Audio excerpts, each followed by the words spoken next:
Okay, we're going to get started. My name is Donna Bartlett May. I'm with the League of Women Voters of San Diego, and I'm your moderator for this afternoon's City Council District 4. I want to thank our host, Southwest Chula Vista Civic Association, and thank all of you for coming. This is the forum for Chula Vista City Council District 4, and we'd like to thank our candidates for participating today. We have Delfina Gonsalez, Christine Brady, Jose Sarmiento, Rudy Ramirez, and Cesar Fernandez. We are using the League of Women Voters format for this candidate forum. As part of our mission to educate voters, the League moderates in candidate forums using a format that is fair and informative, and the candidates have all agreed to this format. It is a forum with the voters, not a debate between the candidates. We have a timekeeper, Vicky. She will be holding up paddles so that our candidates know when their time is coming up. Candidates will have 2 minutes for their opening statement, 2 minutes for their closing statement, and 1 minute to respond to each question from the audience. We've determined the order of opening statements through a drawing of numbers, and the opposite order will be used for closing statements. Question responses will be done randomly. The most important part of the forum is hearing from you and the questions you have for the candidates. There are no verbal questions from the audience. League pages Ann Newell and Sarah O'Leary, there they go, we'll have the 3x5 cards and pencils for you to put your questions on it and collect them. You just hold them up and they'll collect them from you. Question screeners are down here. We have Beryl Flom and Wendy Young from the League. When you're wording your questions, please note to word them in a general way, using civility and respect in your wording. Keep them succinct. Commentary prefacing the question will not be read. Questions directed specifically to one candidate will be held until there are specific questions for all candidates. The volunteers can assist you in wording your questions. The question screeners organize the questions into categories of a similar nature to avoid repetition and to make sure your most concerned issues are addressed. Questions that are inappropriate for this branch of government involved in this forum are not going to be asked. Please hold all applause until the forum is finished to ensure that all the candidates have equal time and we can keep things moving. Since the candidate forum is designed to provide a nonpartisan setting for undecided voters to hear all positions, any demonstrations of support or opposition, such as clapping or booing at the candidates or their positions, will be out of order. Unheeded warnings may result in the cancellation of the forum. Before we do the opening statements, I'm going to turn this over to Teresa. Hello. Yeah, there's the Southwest Chula Vista Civic Association that has actually been around for more than 25 years here, and we were founded during the time of redevelopment because we felt that the southwest part of the city was being taken advantage of by the city using redevelopment, that they were collecting all these redevelopment funds, but then they were spending them all in the northwest. And we wanted to try to do something about that.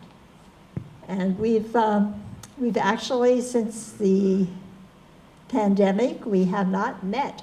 So whether we're going to continue meeting or not depends upon whether there is interest in the community to continue. Thank you. Okay, we're going to start with the opening statements. And the first person to have his opening statement will be Cesar. Go right ahead. Yes, just grab the mic. There's only 2 mics apparently out there for all of you, so you'll have to share. Good afternoon, everyone. My name is Cesar Fernandez. I'm a father, I'm a husband, I'm a teacher of 25 plus years, a math teacher, and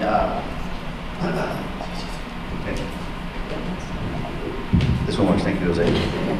Can we pause a little bit? Yeah. All right. You're in the dark. Five seconds. Restart.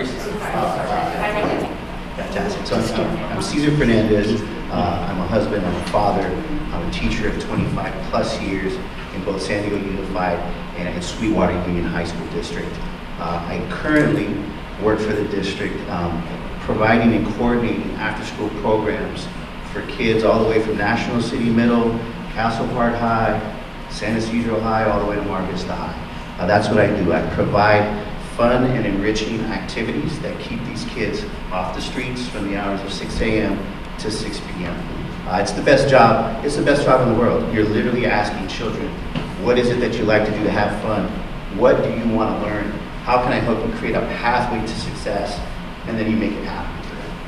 And so that passion for youth development is also what drives me to run for this position today. I also, in my free time, I'm a Little League dad. I'm on the board of Chula Vista American right here at Hilltop Middle. And I also am on the board of a nonprofit that provides skateboarding competitions for youth. Ultimately, my goal is to get skateboarding as a high school credit for physical education. But anyways, just moving right along. That drives me to run because I want to see a safe, clean, and vibrant District 4. Right now, we look around and we know that we need more resources. We got to come up with solutions that provide compassion for our unsheltered and protection for our small businesses. And we have to manage growth responsibly. And that starts with all that development going on in the Bay.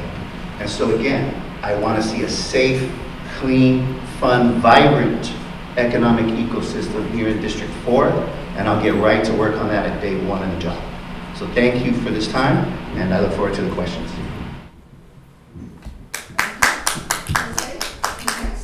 It's going to be better for our video if you all sit behind, speak from behind the table. Okay. Okay? I pass that. Should we passing the mic along? Alright. You said behind? Behind? I like to be in front. Hello everyone. So my name is Jose Sarmiento. As you have seen my signs all over the city, right? I'm a banker, and thank you, Cesar, you reminded me. 24 years of marriage with my wonderful wife, happening this year. Thank you guys for being here, and all of you guys, and for the support. I'm really here because I run a bank, I live in the community, I help the community. Someone asked me last time and also this time, well, I don't hear anything about you. You don't need to hear anything about me outside of here in terms of who I'm helping, who I'm not helping. At the end of the day, the work is what needs to be completed, and so I spend time already helping people come to me and say, hey, I'm getting ready to lose my home, even nowadays. What do I do? My job is to find solutions. They get ready to lose their job many times. They are going homeless. So my job is to always find immediate solutions, and that's what I'm trained to do. So the community came to me. They've asked me to do so. I've knocked on doors from every corner of Southwest Chula Vista. That's why you see my signs everywhere. And my job is to make sure that Chula Vista, like Mrs. Sarah said, doesn't get taken advantage of, and that we have a say, and that we have safety, not just for the kids, we have open parks, and also for our elderly to make sure that they have transportation for their daily activities. Thank you very much. Good? Thank you. Rudy? I have one more directive. If you could just sit. All right, Miss Andrews. She's the director of this beautiful play.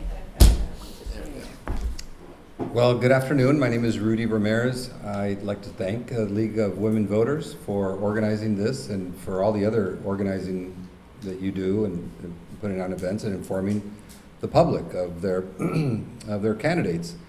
I am a lifelong resident of District 4. I grew up in this area. I got involved in politics as an activist, as a small business owner on Main Street in Chula Vista. Became active in the late 1990s. Soon after the annexation of the Montgomery area of Chula Vista, we were having a lot of trouble. It was a lot of stress for a lot of small businesses, including my own. And so I became active and then was asked to serve on a number of boards and commissions for the city of Chula Vista, and served on everything from the Board of Ethics to International Friendship and many other boards and commissions. I was elected in 2006 to serve on the city council and served for 2 terms from 2006 to 2014. I am currently on the board of a nonprofit hospital board, a nonprofit affordable housing board. I work with San Diego's for gun violence prevention. I'm a member there and send them a monthly check. I noticed the t-shirt over there. I was a founding member of the Southwest Civic Association with Teresa and Earl Gents and a few other neighbors in Southwest Chula Vista. Always been active in my community. One of the early projects that we had, and this gets to the issue really of how Southwest Chula Vista has been treated really unfairly. Thinking in terms of social justice issues. Early on, there was a peaker plant, which is a polluting power plant they wanted to set up in the Otay area of Southwest Chula Vista. And I was on the council and was able to stop that. Thank you. Very much. Delfina, you next? Good afternoon. I want to thank everybody for being able to be here on a Sunday afternoon. My name is Delfina Gonsalez, and my origin story starts with back in 2014, I asked for a sidewalk at my street that I lived on. I had my mother who was on dialysis on an electric wheelchair, and I went to the city and asked for that. And the answer was, don't call us, we'll call you.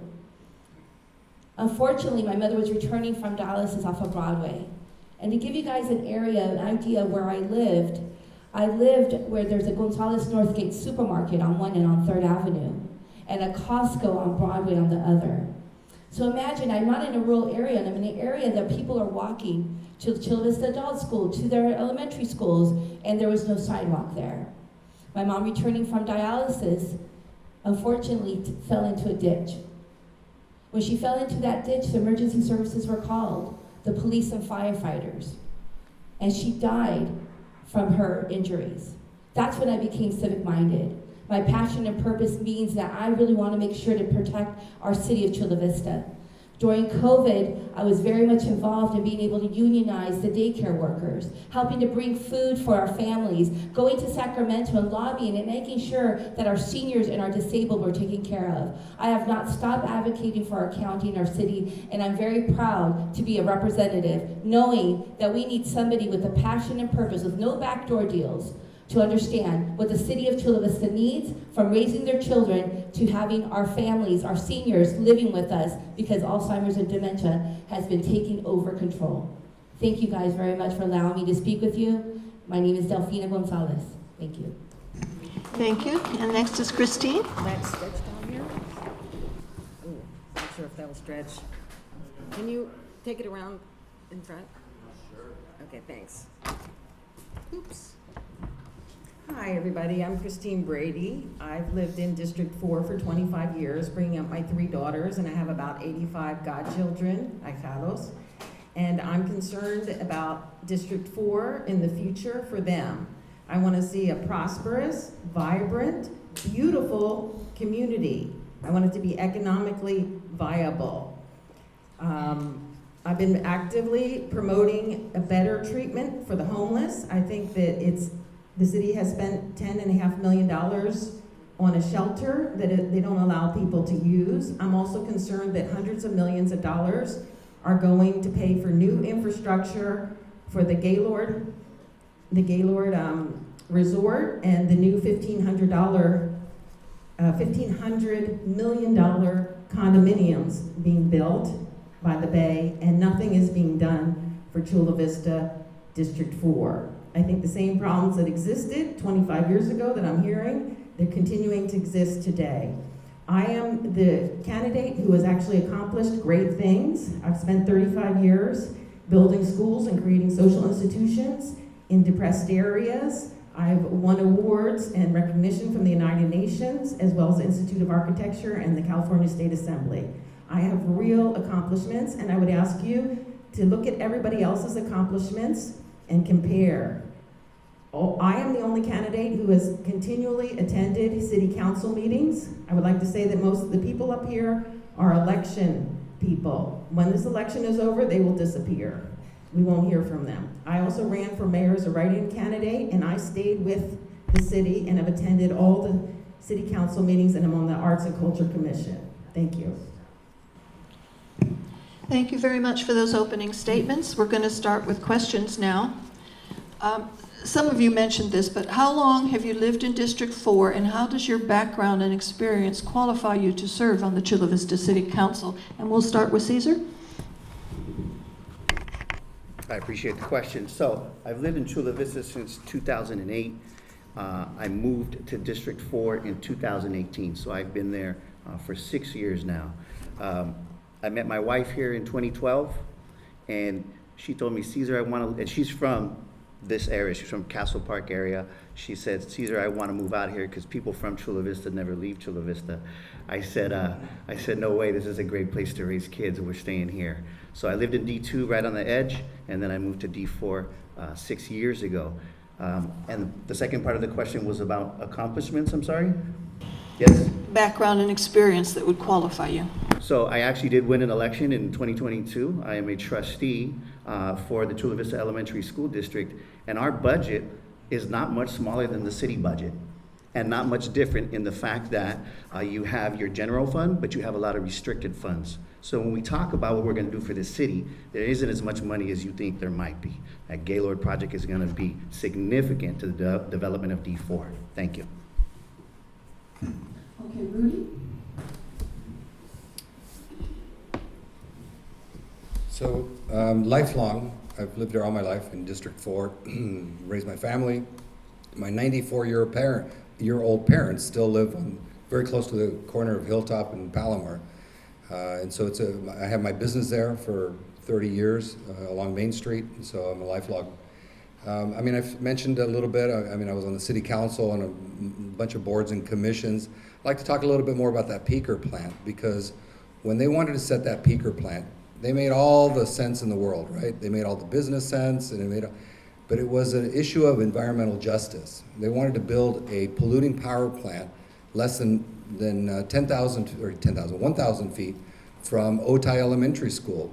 So I was on the council then, and it was a 4-to-1 vote in favor of but I worked in favor of the peaker plant. But I worked with the community, and together over time, we turned that 4-to-1 to a 5-0 against the plant, and we were able to defeat it. And that's the kind of experience I have. Thank you, Delfina. So I've been able to live here over 30 years. The reason why we were able to move here is that my firstborn daughter has Down syndrome, and I love the education that she was able to be offered here in Chula Vista. The second part is that we had a business, and it was very friendly in the sense of what we could do with getting our licenses and being able to promote the environmental component of our business. At this moment, the education of being able to be qualified to be here is that I'm a past educator. I'm an educator now in a different format. I've been a high school, from Helix High School. I've been working from the kindergarten level, and I've also worked at Southwestern College. This is something that understanding what's the problem, how can we solve it, and how can we get the families together. Besides that, I've also been doing lobby work, understanding and working with unions, that the city is not work by itself, that there's other entities that work with it, that ask for money, receive money, give money, and so forth. Besides that, I'm very proud to be knowing that I was able to save Harborside Park with a part of our team to be able to ensure that we have the park again. Thank you, Christy.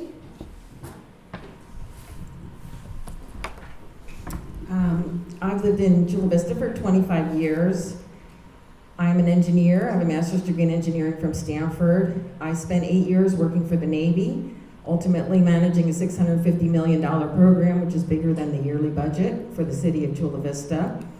For the past 35 years, I've been the president of the Americas Foundation, Fundación de las Américas, which is dedicated to community development and also helping disadvantaged children. I founded a kindergarten, elementary school, high school, which I direct and build, as well as a free program for teenagers called More Art is Equal to Less Violence, Más Arte Igual a Menos Violencia.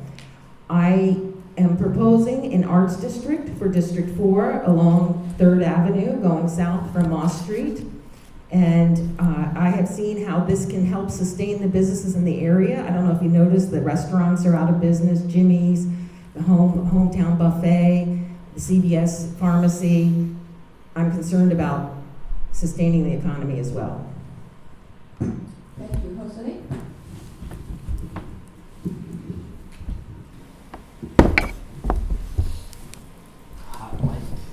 Thank you. Okay, so let's see. I have been since 2010 living. My baby was born on District 4. Hi. But then before that, I lived across the street from L Street. So that's not District 4. Anyway, what makes me qualified? I've been in the financial services industry for a very long time, over 20 years, and a lot of that has been helping the city and our neighborhood with the housing situation, have been helping with jobs, employment. Running a bank is no easy task, just so you guys know, and not anyone can just run a bank. So running a bank is kind of like running a city. So I've held, I don't know if anybody else has held over, I don't know, say millions of dollars in your hands physically. Well, I do that often, and that tells you that with that and being able to keep the ethics in line. Thank you. Thank you, guys. Thank you. Okay, the next question, we'll start with Rudy. Will you hold monthly meetings for district residents to hear about plans and proposed buildings, and how will you get input from those residents? Great idea. So when I was first elected to the city council in 2006, I started what I called my public office hours. So I held a public meeting once a month, first Monday of the month or whatever it was, somewhere in Chula Vista. We were at large then, we weren't by district. And it was my form of staying connected with the community. I think it's fundamental to anything that you want to do in politics at the municipal level, to be connected to the community. And in that way, we were able to make a lot of changes, actually, make a lot of improvements. I don't know how much time I have, but I think what I wanted to talk about were sidewalks, because Delfina's mentioned sidewalks a number of times. She had a very tragic experience. But when I was on the city council, we did more sidewalks in Southwest Chula Vista, in this district, than at any other time in the history of Chula Vista. Thank you, Cesar. Yes, as an elected trustee for Chula Vista Elementary School District, I do hold monthly office hours. Because I was appointed in 2021, we were just coming out of the pandemic. Those office hours are online, they are virtual. But I now have transitioned over to in-person meetings at coffee shops, having lunches. I meet with parents as well as employee organizations. Accessibility to City Hall by the public is key in order to get buy-in for what solutions are best for ourselves. So yes, accessibility is number one key for me. Thank you. Thank you, Christine. Yes, my whole approach to community development that I've been working on for 35 years is to constantly consult with the community and always have my door open. On my flyer, you can see my email. I respond to email every morning and every evening. I also want to be in contact with the 500 people that are working for Chula Vista. I'm concerned that we don't have qualified professionals working, that they think they can outsource everything. And this is why certain, well, how would you say, uncomfortable circumstances have occurred. For example, there's an $88 million library being built that was supposed to serve San Diego State and Southwestern College, but they never bothered to ask the people who were going to use the library what they needed until they had already started building the library. And when they finally asked them, they said, well, we can't accommodate you. We'll have to do another building. This would never happen with me. I've built eight buildings, and I know that the first thing you do is you ask people what it is they need. Thank you, Delfina. So yes, I believe I'm the only person that has their personal cell phone number on their flyer that's been going door to door. This is very important to me because everybody that lives in the 4th District, if you raise your hand, I can see if you live in the 4th District, or are you just here to support, raise your hand. Okay, thank you guys. That is something really important, that you can be able to call me and say, you know what, this car crashed into my neighbor's house, here's a picture. Because I am working for you. I'm working for my community. And so that is very important, that my community can reach me, because our current city councilwoman doesn't answer her phone calls, doesn't answer her emails. And this is why I'm here, that my email, my phone number is on my flyers, on my business cards, because I want to be approachable to you. I can meet with you. I've helped businesses open, and where there used to be a cannabis shop, down there it's private loan, little coffee shop. So I understand what it means, business sense, financial sense, family sense, and that's why I've been attending the meetings. Thank you. Thank you, Jose. Can I get the question one more time? Yes. Will you hold monthly meetings for the district residents to hear about plans and proposed buildings, and how will you get input from those residents? Most definitely. The community comes first. And so I do propose having a monthly meeting and a newsletter to go out. Before doing all of that is communicating and connecting directly with all the departments within the city. That's the fire department, the police department, engineering, development. Need to be able to connect with everyone to get the input, and then give the information out to the local community so that we can have something to say. And the biggest thing that I haven't heard anything about as of now is the local businesses. The local businesses do need a lot of support. Absolutely. They also need to be included in this, just as much as me being pro having a free shuttle for the elderly. So the answer is yes. Thank you guys in advance. Thank you. Let's start the next question with you, Jose. Oh. Will you vote to allow the charter to be amended to clean up language about campaign contributions? It's a great question. But at the end of the day, what's most important here is our city growing and being the city that's not falling behind. In my opinion, and in the opinion of the residents that have knocked on the door, we're falling behind. So the answer is, I do. I want to make sure that we have a charter that stands for the people and that is there for us to make sure that we're doing things the right way. So ethics, morals, this is what we need. Strong leadership, clean leadership, and someone that can stand post-COVID. So we need a new fresh start. We need new change. Thank you. Thank you, Rudy. Yes, I mean, I don't think that you need to change your charter. It's a matter of a simple ordinance. And the city council can do that, with 3 votes of the council.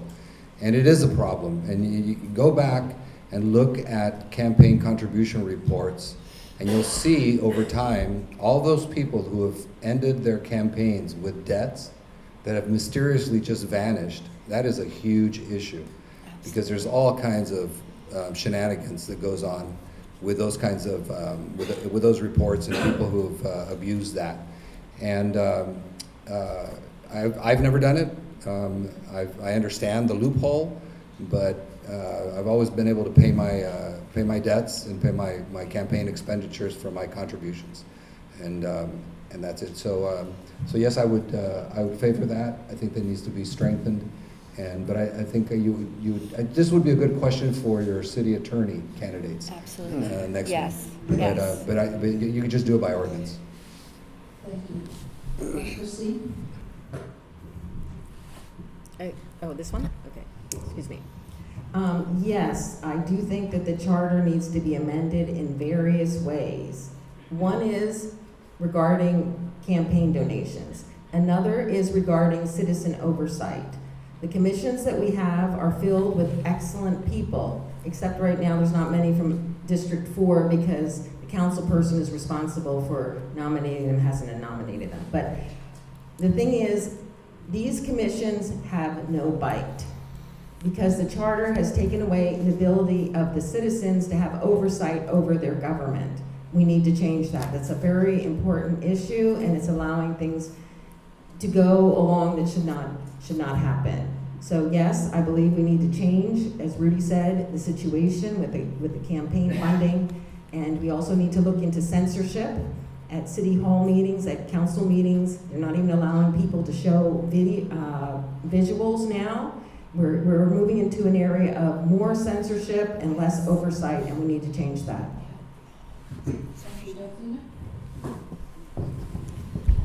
Absolutely, the charter does need to be changed. We need to be very careful who our candidates are related to or have financially been doing business with.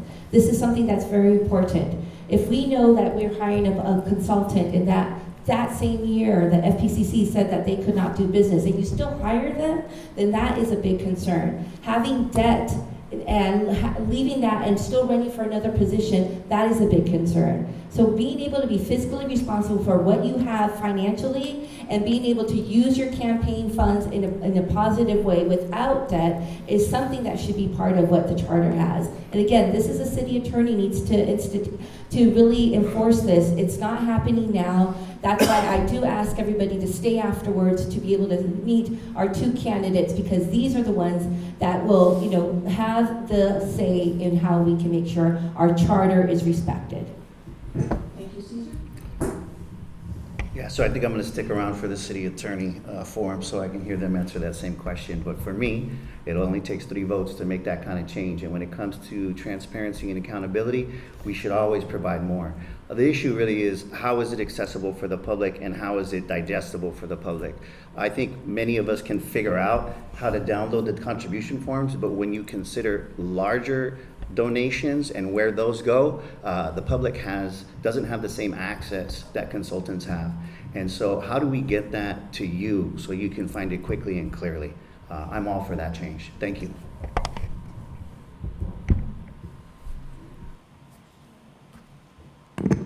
Thank you. Okay. The next question, I'm going to combine 2 questions here on gun violence. How would you educate more people about storing firearms and ammunition safely and make them aware of the restraining orders that are available? Delfina? One of the most important parts is that we have a big population that is Hispanic, that speaks other languages. We need to add into the city of Chula Vista those opportunities for people to look into this information. We don't have that. We only have it in English, our websites. And that is what would be one of my first and foremost things I would want to add, is a bilingual page, a page that is trilingual, that has lots of different opportunities for people to be educated. The third part is being able to really teach our youth, and honestly, making sure that our gun laws here locally, we have a lot of places that sell guns, but there's not the background checks that are done, that should be done appropriately, and there's no places to say, you know what, we're going to go do a check to see where your gun is stored. It can't be stored in a shoebox on top of the closet. It needs to be put in a place that is safe. So these are things that is oversight to make sure that guns are not being used by children where they can injure themselves. Thank you. Cesar? I think partnership with the police department and our local institutions as far as going out in the community and educating the community. Working with our local school district, going to different venues, talking to different folks, and educating them on what are the gun laws and what are the best methods of storage. And then also, hey, what is the enforcement that happens with that? People need to understand that as well. So again, partnership with different city institutions and having those community forums to educate the public would be first and foremost in my mind. Thank you so much. Thank you. Rudy? So, I mean, the answer's right here. They're sitting in our audience. San Diego's for Gun Violence Prevention is an educating institution. I've been a member for 5 years or so. Been to a number of their meetings. They have a lot of programs where they're doing capacity building and educating. We need to be able to tap into expertise like they have that really, I think, draws a nice balance between Second Amendment rights and the people that are concerned about that, and preventing deaths really and violence through guns. And so I would be tapping into people like that and organizations like that to be more present and help them be more present in our community, and then support them at the city council level. Thank you. Jose?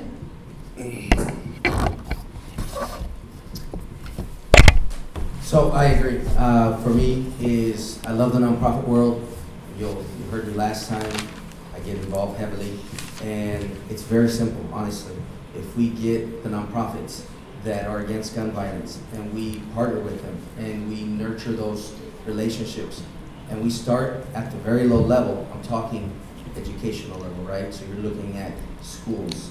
You're looking at again, elementaries, middle schools, high schools, where kids are prone and easily convinced to do certain things. So I know that, for example, if my 6-year-old tells me, "Papi, guns are bad," obviously I'm going to think twice about anything that has to do with guns or purchasing or anything like that. And I think that has a lot to do with how we handle that in the community and also in our homes. Thank you. Christine? Okay, neurologically, they have shown that a person's brain does not knit together until they're 25 or 26 years old. So I propose a ban that I don't think anybody under 26 years old should have access to guns. That's number one. Number two, your half-cent sales tax has created pools of money that the police and firefighters are sitting on, $40 million here and $40 million there. We need for that money to go into programs to help youth develop their talents, be involved in arts, in sports, municipally sponsored sports, have clash of bands.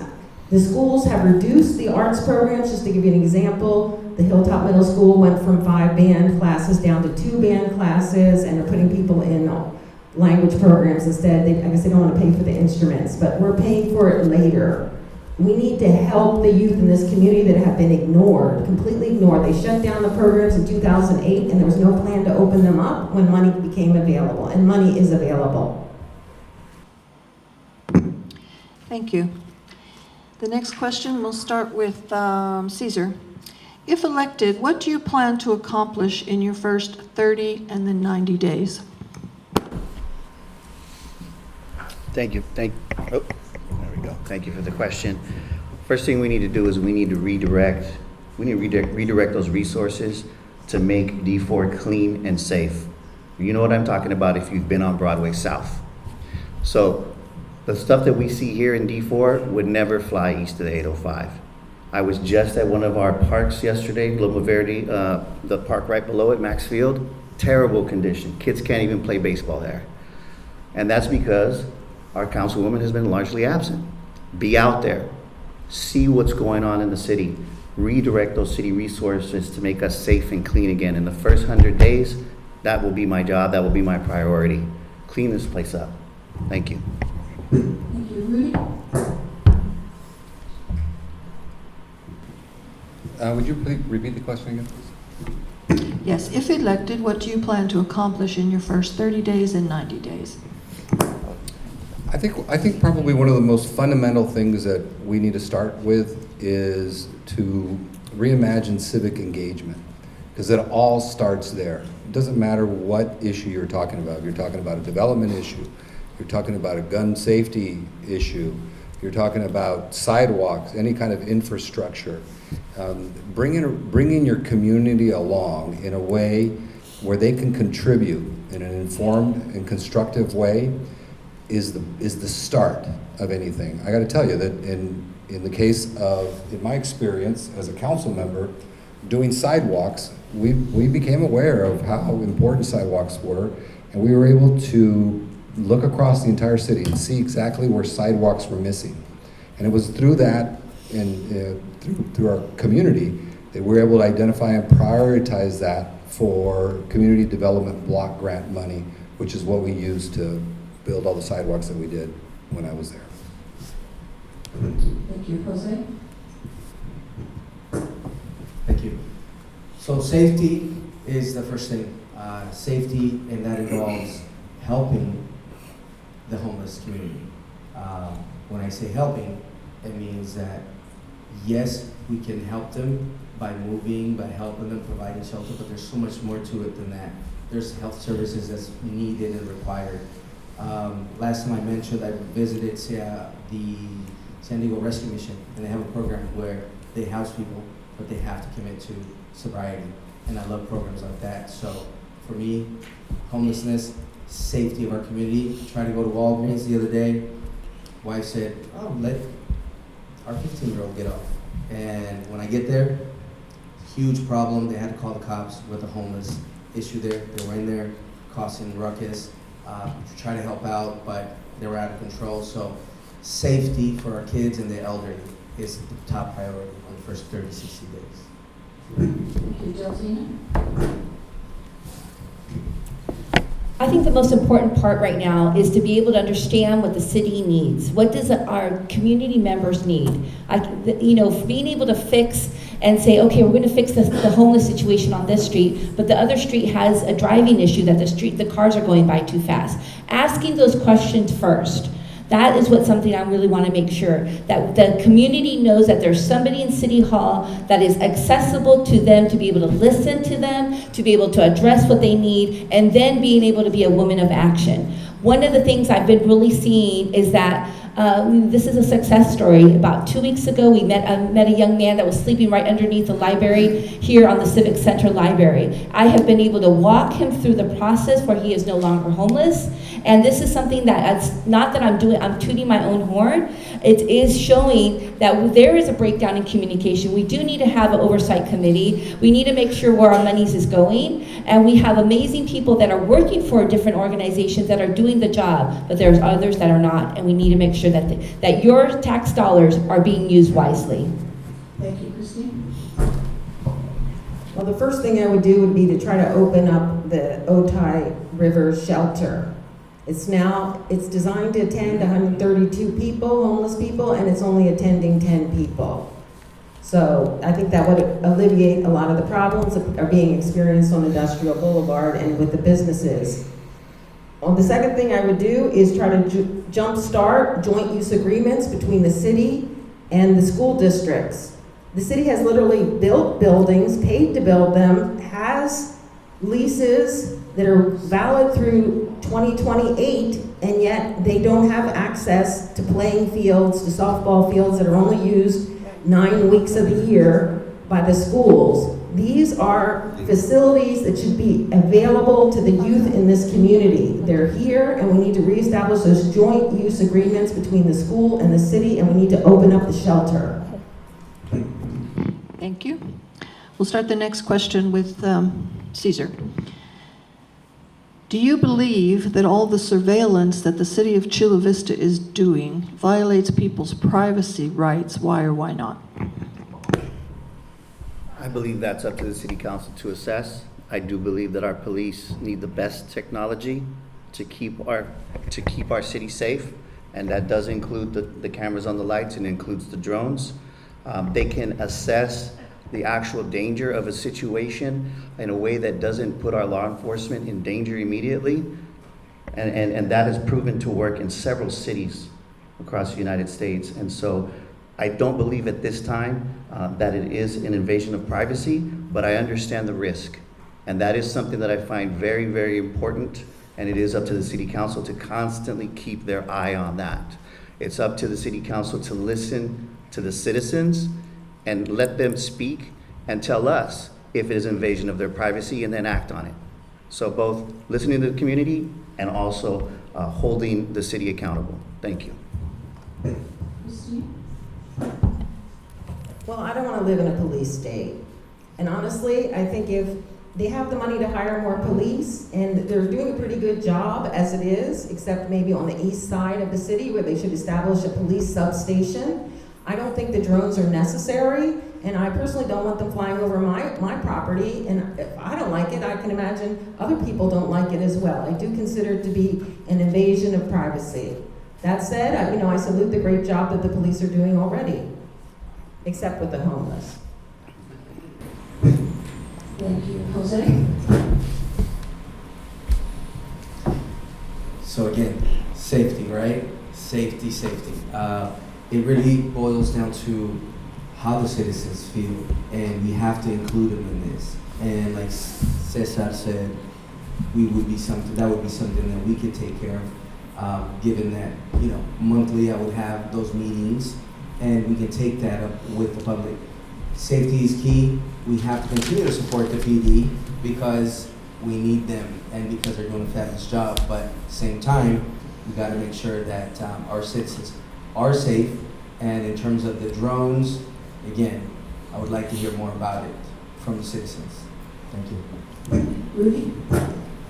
So it's a fundamental question that we encounter about just about everything, which is, I mean, it's how do you balance privacy issues with public safety?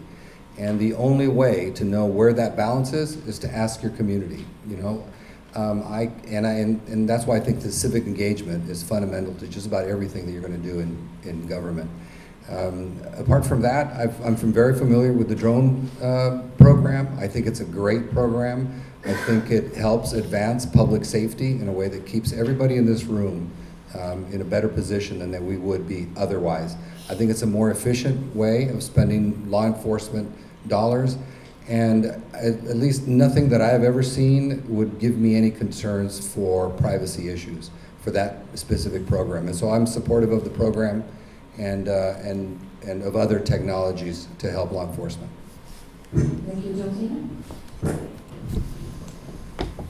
At this moment, the city of Chula Vista is being sued due to having a drone program, and that is what's concerning, is that we need to be very much informed of what's going on. And the reason is that this information, your license plate, literally who's in the car, where do you exit, where does it go, that is the reason why this is at this moment being, that the city is being sued, because there is no clear parameters. And then we want to make sure, is this information being shared with ICE? Are we also, with the border having those issues? And so this is something that we need to make sure that we put very clear parameters, that the police understand if they do use this, that they can't be sharing your information with ICE, that they can't be sharing it with anybody that wants to know when you exit your house or your place of work, because this is important, that your guys' privacy, your independence, like our amendment rights are protected first. Thank you. Okay, let's start the next question with Cesar. How do you intend to deal with the homelessness issue, and where will you find the funding to do that?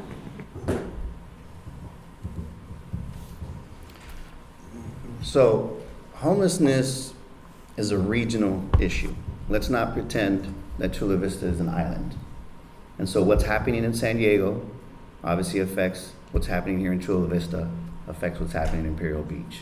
So the solution is also a regional solution. We don't have the money just ourselves in this city to tackle this alone. We need to bring in the county. We need to bring in the other cities that I was talking about. I would like to see us all pitch in for behavioral treatment centers where they need to be. That shared cooperation, that's the only way that we're going to help solve this problem. I believe in prevention, intervention, and enforcement when it comes to the homeless. We need to have a plan, a strategic plan of compassionate accountability. But again, this is a regional issue, and I've talked with several leaders from those boards, and they are already making their strategic plans. We need to jump on board with this. Thank you. Thank you, Christine. This is a problem that I've been studying for 3 years. I also have personal experience. My dad was a 100% disabled veteran from World War II. He spent 10 years in the hospital, and later, every couple years, he had to go back into the hospital for maybe 5 or 6 weeks. Number one, they need to open up a shelter that they have. Number two, they need to couple housing with mental health treatment. And as Cesar said, we need to do it together with Imperial Beach and San Ysidro, San Diego City, and have the county and the state pay for it. Right now, we're spending millions and millions of dollars just moving fences around and creating shelters that they don't allow people into. That has to change. They have to have a mental health facility. I have proposed one behind the Otay River Industrial Park, above the Otay River, which is real close to where the bridge shelter is now. 192 little homes and a mental health clinic, plus 2 parks that would fit on 15 acres of land, and they have the land. And it wouldn't impact negatively residential or retail areas. Thank you, Delfina. Can you repeat the question? Yes, how do you intend to deal with the homelessness issue and how will you fund your ideas?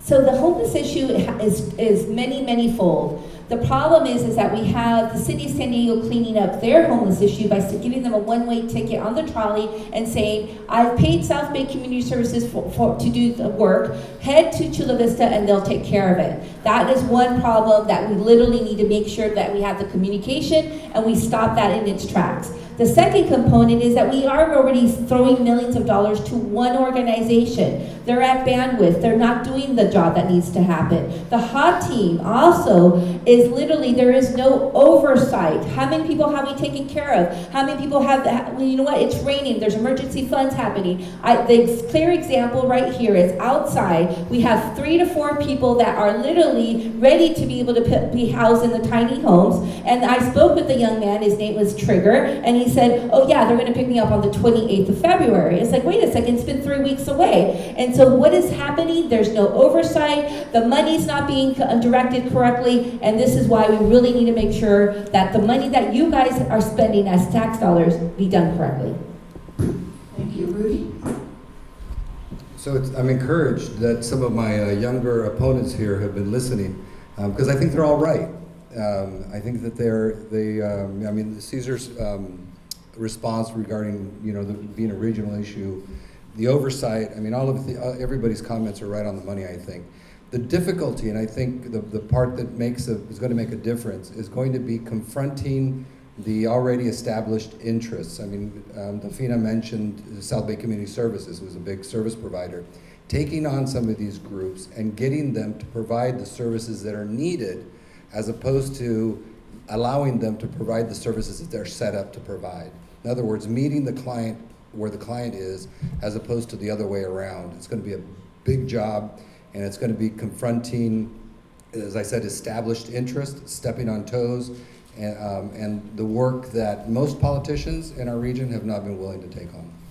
Thank you. Jose? So connecting directly with our neighbors, San Diego and everybody around us, because yes, we're getting the problem sent over this way. Then after connecting with them is immediately connecting with the local nonprofits, not just one, but several of them that are already doing the work, that have funding, that are doing a great job to make sure that we can then tackle the homeless issue. But again, along with all the other services that are required. So that could be done immediately. If you put a big plan together and you want to get the city involved, someone said we have tiny houses. I think it's over, only 10 of them are being used. So that would be the first thing, to make sure that we can clean that up and connect with the nonprofits. Thank you. Thank you. Rudy, let's start the next question with you. How would you improve opportunities for young people in District 4? It's going to, I mean, the city of Chula Vista, through its parks and recreation, also through its libraries, have a lot of opportunities to do that kind of programming. And so it would have to be through those services. But I've got to tell you, forever, okay, I don't care whether they're good times or bad times economically, those kinds of services are getting less and less of the pie. And so what we're going to have to do is find new funding mechanisms. Talk about a charter change.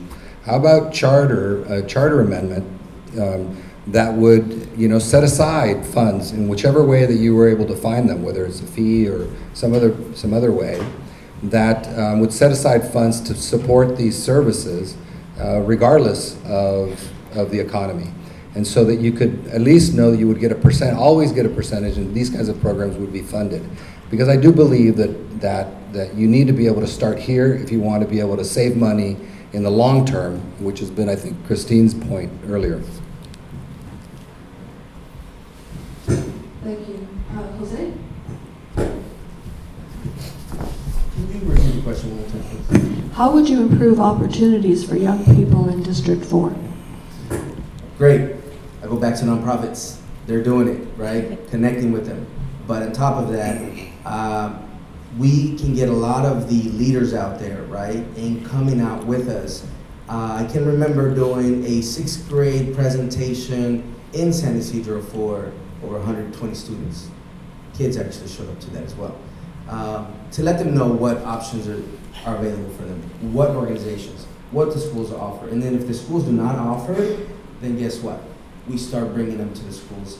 I believe the schools have a newsletter called Peach Jar, which I love because it has a lot of information and it has extracurricular activities for the summertime, to keep the kids busy, right? So if we implement programs such as that and offer those opportunities through the nonprofits, through the businesses out here and supporting them, the kids will have workforce partnership programs, bless you. They'll have ability to go to the read and learn instrument programs. So that's what I would. Thank you. Thank you, Delfina. One of the things I'm very proud about Chula Vista is that we have arts programs in our high schools that no other high school offers, but that we also offer something that we need to make sure to amplify. And we need to make sure that we focus our children and our youth to where they need to go in their future. We are having I'm calling a recovery of COVID children, not knowing what their focus is and who they are as a person. If we can be able to make sure to be able to, acknowledge their strengths and then focus them on places where they can do apprenticeship programs or things that they really enjoy to do, then this is something that Chula Vista will grow. I want to make sure that we really bring the University City here to Chula Vista. I drive my daughter to San Diego State, it takes 40 minutes. I want them to, she was born and raised here, I want her to be able to study here locally. These are things that are important for our youth because they love to live here. Let's make sure that they stay here locally and get an education here. And if it is something that they don't like a degree in school, then let's do some union jobs for them to focus and teach them about that. Thank you. Christine? Well, I think our youth desperately need to be able to develop their talents. And that's the best thing we can do for our society. And I have already started a program called More Art is Equal to Less Violence that is free for teens from 12 to 17. In addition to that, what I am proposing is a whole new industry that will stimulate the economy of District 4. It's the arts industry. It's a performing arts industry. We need to have low-cost performance venues that are not available anywhere on the west side of Chula Vista. And they need to be available at the municipal level. And we need studios where they can practice. In the high schools, they're actually fighting over dance studios. The wrestling team, the cheerleaders, the dance squad, they don't have enough facilities in the schools and outside of the schools. Once they graduate, where do they go? But an arts district would provide construction jobs, lighting jobs, promotion jobs, all kinds of jobs, and they would continually have to be renewed. Thank you. Cesar? Yeah, great question. I actually work with the youth building these programs, and I can tell you firsthand, let them build it. They want options. They want a seat at the table to talk about what they need. They also need options for after high school. We do a lot of talking about college and career readiness. Well, it's a lot of college and it's not so much career. And so in my opinion, right now we need to start working on pathways to hospitality and tourism for everything that's gonna happen with the Gaylord project and beyond. Because remember, that's just one phase of 4. There's going to be 4,000 jobs over there. I want our kids to have priority access to training for those jobs so they can be working here and living here in Chula Vista 5 years from now, 10 years from now, 20 years from now. We need to create those pathways. The revenue that comes from the Gaylord project, some of that should go to building and rebuilding our sports parks and our gyms and more art spaces. So I have so many ideas, and I'm seeing the stop sign, and I'm actually gonna listen to it. Thank you. Thank you very much. There's 2 questions here. I'm going to combine them. What can the city do? Do they have the ability to help families find affordable childcare, including the before and after school programs? Christine? Well, I would say that the city does have the ability to do that. When my daughters were at Cook, they were going to cut out the the after-school program. I wrote a letter to the city, and they decided to fund it. And this year, the city has had $100 million more than it had the previous year. The income from taxes was $30 million more. They had $60 million in ARPA funds, and they're able to get grant money. They got $20 million to redo the 2 libraries. So I would say, and like as I mentioned before, there is the police and fire funds that should be tapped in as a preventative measure to crime. So I think the city has not made it a priority, and I will make it a priority if I'm elected. Thank you, Cesar. So this is not just a Chula Vista issue. This is also, again, as I'll say, a regional and a state issue. As an elected official for Chula Vista Elementary School District, I have lobbied at both the state and the federal level to make one-time funds ongoing. And so the biggest fund we have right now for after school and childcare is called ELOP, Extended Learning Opportunities Program. We used to only have after school programs on the west side, the most neediest schools, but they gave us $48 million for kids just for before and after school. So now we have those programs district-wide. They are free to all families. And so it's our job as elected officials to put pressure on the state and the feds to make sure that this is ongoing and not just for the next 3 years. Thank you. Thank you, Rudy. You know, it's a really good question. I'm not exactly sure of Chula Vista's role. I think whatever role it has, it's minimal. Cesar was talking, is mostly funded through the state and then through the county, through the Board of Education. But the city of Chula Vista, it's such a big and important issue to be able to provide childcare. It allows families to use their time more wisely. So affordable childcare is something that the city of Chula Vista has not, from my recollection, been involved in, but that should be in looking for resources and regulating and actually helping establish places where affordable daycare can be provided. Thank you, Jose. I am all for affordable health care for the children, child care.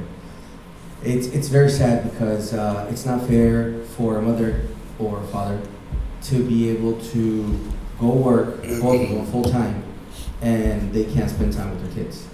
I don't see how that helps with the sustainable community. It doesn't help. The other piece is there's the disability portion of it. I know a mother who, her child is disabled, several actually, especially after knocking on doors, who, if they had someone help with childcare or even with them presently, with their presence, they would be able to do so much more, start their businesses, help other people. And so that's taken away from our community from continuing to be sustainable and help each other. So I'm all for it, and I think that there's a very good way to do it. There's money to go around, there's always money. And so, yes, funding something like that would be wonderful, and giving, again, parents the opportunity. Thank you. Thank you, Delfina. By being able to be the only one here that has honestly been to every single child care center, daycare center in the city of Chula Vista, I'm honored to say that the state is putting funding into helping this happen. But what is the misfire? What is the miscommunication? That families don't know about this. And this is something that I would support the city of Chula Vista to be able to do. This is something that we have to understand, that these daycare workers are now unionized. They now have contracts with the state of California to be able to take care of our children. And guess who comes and makes sure that those homes are safe? The firefighters. They come, they make sure that everything's under regulation, that the child is safe there. So what are we missing? We're missing that their children are not being able to get the access. The families don't understand or don't know that there's child care centers nearby. Can we help promote that? Honestly, the Day of the Young Child is something I helped start over 20-something years ago, and the city took over. Can we help make sure that our children and our families are informed about child care centers that are low income in the community? Thank you. The next question is neighborhoods concerned about too many parked cars and abandoned vehicles. They can't park, and there's no room for trash cans, and people are selling cars on city streets, thereby avoiding city fees. How would you fix that? Rudy? Well, this is a code enforcement issue, and I've got to tell you, again, it goes back to where your community is on that. I was on the council when it was proposed, and our city manager decided to do proactive code enforcement, picked an area of Chula Vista to do that. Well, the residents themselves from that neighborhood were the first that said, no, we don't want any kind of proactive work. We don't want people looking in our backyards. We don't want, privacy was a very important issue. So you're gonna have to start with your community, understand what the community standard is, and then pursue that standard. And you would do it through code enforcement. It's a big issue. In a lot of ways, the way development is being proposed is to create those conditions so that actually people leave their cars and get on transit. And so it's a complicated and interesting question. Thank you. Delfina? One of the concerns that is mostly happening that I've been seeing as I've been knocking on doors is that because the right-of-ways have access to bicycles, there's less places to park. Or, for example, we now have the areas where we have more condominiums, and they're like, okay, you only get one space to park, and then now the driveways or the right-of-ways again are being inundated. We really need to see what each block is needed. We need to make sure that we are talking with the community by precinct and saying, okay, what is going on here? Is this something that's benefiting, or is it something that is detrimental? Because what we do have is that we have people that are sleeping in their cars, live on the streets. And I know the city is going to be addressing about putting a safe parking area. And so there's things that are being addressed, but we wish it could happen faster. So at this moment, I can tell you that I am watching, I'm literally, I have a board in my home that has a map and exactly where people are concerned about. There's not a stop sign here. People there's 3 cars that have crashed into the sidewalk or into the fence. This is what's really concerning right now. Thank you. Jose? So plans, they take a while, and special recognition to the city of Chula Vista. They have an app where you can just take a picture, send it in, and they'll address the issue. We had some random car in front of the house the other day, give them the benefit of the doubt. Turns out, car didn't belong there. So the neighbor, that we communicated, the neighbor took a picture, city came out, marked it, and then after that put a note, and they moved the car right away. So I hear this a lot in every single corner of Chula Vista. And then the other one is just neighbors not being neighborly, right? Leaving their trash cans in front so that people can't park. Look, if we help each other and we talk about it and we use the app, there's no need to get into any conflicts with one another, and we'll have plenty of parking. So in terms of people living in their cars, again, safety is a concern. And a lot of it goes back to the homeless issue. So, thank you. Christine? I'd say it's pretty bad now, and it's going to get a lot worse if we don't stop this trend.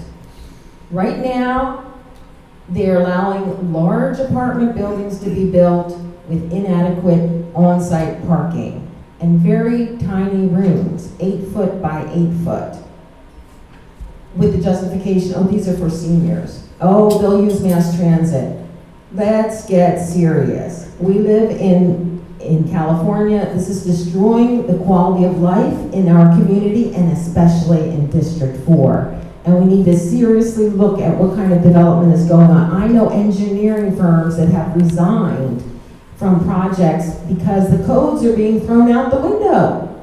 You don't have to respect them anymore. The city is the one that's not respecting them, and I'm not talking about the residents. So we have to stop this building of giant buildings with inadequate parking on site and tiny, tiny rooms. I was against this in Tijuana, and then I found out it's happening here in Chula Vista. No, we as Americans deserve a better quality of life. Thank you. Cesar? Yeah, this is a question dear to my mother's heart. She has issues with people leaving their cars parked in the same place for months at a time. that darn limousine and the guy just comes out there and washes it every now and then to make it seem like he's using it, or that humongous RV that's on the corner and you can't make a turn, you see the cars coming. So a huge issue, but like Rudy said, it's an ordinance and an enforcement issue. It's also, how do we notify the city to get out there and take a look at these cars? And I think we can all agree that the selling of cars needs to happen on car lots, okay? So it's an enforcement issue, but how do you notify the city that you need them out there looking right now? That's the problem, it's access. We need to work on that. In terms of folks sleeping in their cars, this is a very serious issue. I'm part of an effort currently working on changing the border view YMCA to a safe lot at night. We need more of those, and those people need help. Whole different issue. But as far as that question there, it's an ordinance enforcement and access issue. Thank you. Okay, that's going to have to be our last question. We do have another candidate forum coming up, and I want to be respectful of their starting time. But before our candidates give their closing remarks, I want to thank you all for being such an attentive audience and asking such great questions. You will see these on the back table, I believe. This is a really good source of information for state, local, and federal offices and candidates. We're going to go in the opposite order for their closing statements. So that means Christine will go first. It's really hard to explain all your positions in such a short period of time. I invite you to contact me personally. Also, we're not waiting for elections to jumpstart an arts district in District 4. On March 2nd, we will be having an event that I invite you to at Tardeado with mariachi and ballet folklorico. So remember me as the candidate who has actually accomplished something and is not just speaking and talking. You can be an advocate, but it takes a lot of persistence to get something accomplished. And I have that experience and I have those accomplishments, and they've all been to the benefit of the communities that I've worked in. It's positive. Development is what we need. We need to stop the trend towards negative development. We need to define creative solutions to the problems that we're facing of homelessness. We need to be in contact with the community, and when the community has a voice through their commissions, as well as with us personally as city council members. And you know, I do appreciate your being here. I made a few more proposals that I haven't mentioned. I do believe we need a trade school in here in Chula Vista. It's still missing a trade school.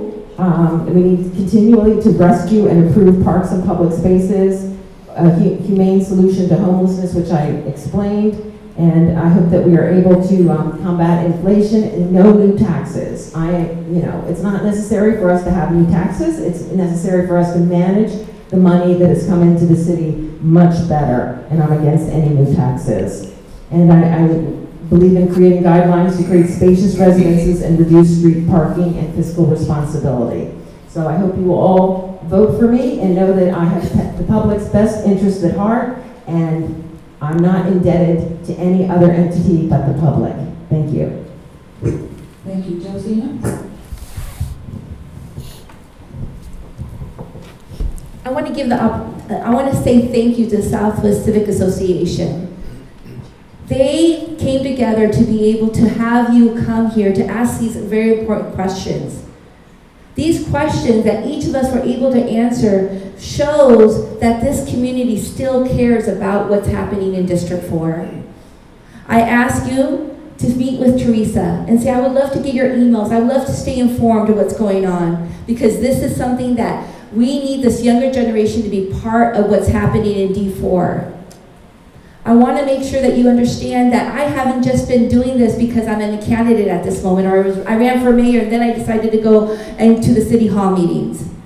I am not just doing this because I understand that censorship should not be happening in any place that our children, our parents, and our city is involved. I'm doing this because I'm a business owner and I understand that we need to make sure that the Gaylord $1 billion development also takes care of Chula Vista District 4. I'm doing this because I want to make sure that my children can afford to live in Chula Vista, because gentrification is coming And this place is going to become a La Jolla where our kids will not be able to afford to live here. I'm not scared to be sure to talk to our elected officials and put them to the fire and say, we need to protect our Harborside Park, because it was going to be sold to a development. And I went to David Alvarez and I went to Steve Padilla and I spoke to him and I said, my community needs this park. We have more dialysis centers than we do parks in District 4. That shows that there's a big concern. And for this time, I'm here thanking you with my passion and purpose that nobody else should lose a mother because we don't have basic infrastructure. And I am here with Delfina Gonsalez. Thank you so much. Thank you. Rudy? Yes, thank you, League of Women Voters, for organizing this in Southwest Civic Association. I hope that you continue, to start your meetings in person again and grow the organization. I think you're going to find you have a lot of interested people in the community who want to participate. So, I mean, I got into this race really, the straw that broke the camel's back was this issue of Harborside Park. Of course, having lived in Southwest Chula Vista, aware of the neglect, right, that we've had experienced for, I don't know, the last 8 years at least, intensely. And being concerned about that, and then seeing just how unfair it is, right, that Southwest gets such little respect, that you would have a city council and a city staff that would have the gall to even consider closing a city park to build condominiums. I thought, okay, it's gone too far. These people are way too off their rocker, the whole lot of them. You need to bring them back. You need to bring them, and one of the most important things that they've failed to do is to be outwardly focused. I think our City Hall and our city council people for too long have been focused inwardly at City Hall and not outwardly into their community. The only way you're going to get at that is through a vibrant civic engagement. And so we need to do that so that Southwest gets its fair share of resources. And when we're asked to take on more than our share, like housing 2 homeless shelters in our district, that we're given services or other benefits to offset those impacts so that we can mitigate many of those impacts. And so that's the kind of work I've been prepared to do through the many years of experience that I've had in municipal government and the work that I'm called to do now. So thank you all very much for being here. Thanks. Well, thank you guys. I've been doing the social work for over 20 years. People come to me, continue to come to me, and the citizens asked and said, you're doing the work, why don't you just run? I said, that's not my thing. I just help you guys do it in the background. And then I met with others who said, you should run because we need someone completely brand new that has no ties to anyone else or any previous history with the city council or any of the groups. So I did it. The kids, it starts with the kids. They need open space. We have the fewest parks, by the way. We need open, clean space with clean activities for them to keep busy.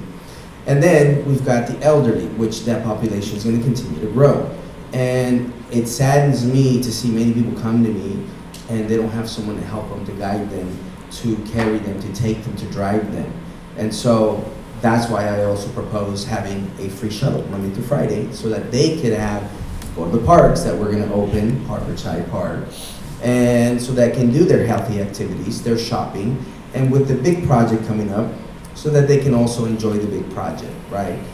So for me, I'm doing the work. I thank you guys in advance. When I am elected, it's just going to take it to overdrive. That's all it's going to do, because we already have the partnerships with the nonprofits. We already talked to the cities, because it's not just City of Chula Vista or District 4. Everything's connected and tied together. So if we don't communicate with District 1, 2, and 3, and or our neighbor cities, then we continue to have these issues that we're facing and seeing here over and over and over. As far as the trust, we need to restore it.